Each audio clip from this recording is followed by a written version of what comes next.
এতিয়াতো ইণ্টাৰভেল হৈছে এতিয়ালৈকে মই খুব ভাল পাইছোঁ ছবিখন আৰু বিশেষকৈ জুবিন গাৰ্গৰ যিটো ৰোল সেইটো হৃদয় স্পৰ্শ কৰা আৰু এনেও আমাৰ সকলোৰে অতি মৰমৰ শিল্পী গতিকে অসমৰ মানুহৰ হৃদয়ত তেওঁৰ প্ৰতি সদায় এটা আন্তৰিকতা আৰু অগাধ মৰম আছেই, সদায় থাকিবই।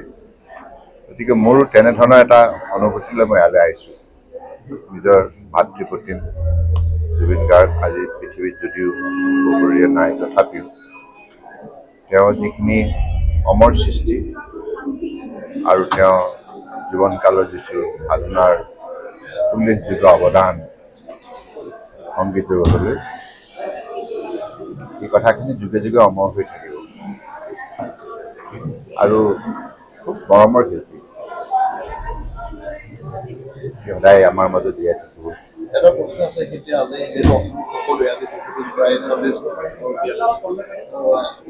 কিন্তু এতিয়া সকলোৱে জাষ্টিছ ফৰ জুবিন গাৰ্গে কৈ আছে আৰু আজি মুখ্যমন্ত্ৰীয়ে এটা কথা খুব সজোৰে দোহাৰিছে তেওঁ এতিয়াৰ পৰা ৰহস্যজনক মৃত্যু বুলি নকয়, হত্যাকাণ্ড বুলি নকয়। গতিকে এই গোটেই মৃত্যুত আপোনাৰ বিশেষকৈ ৰাইজে দাবী জনাই আছে যে অতি সোনকালে তেওঁ ন্যায় নিশ্চিতভাৱে ন্যায়টো পাবই লাগিব, কাৰণ অসমৰ ৰাইজৰ যিটো দাবী সেইটো আমাৰ সকলোৰে।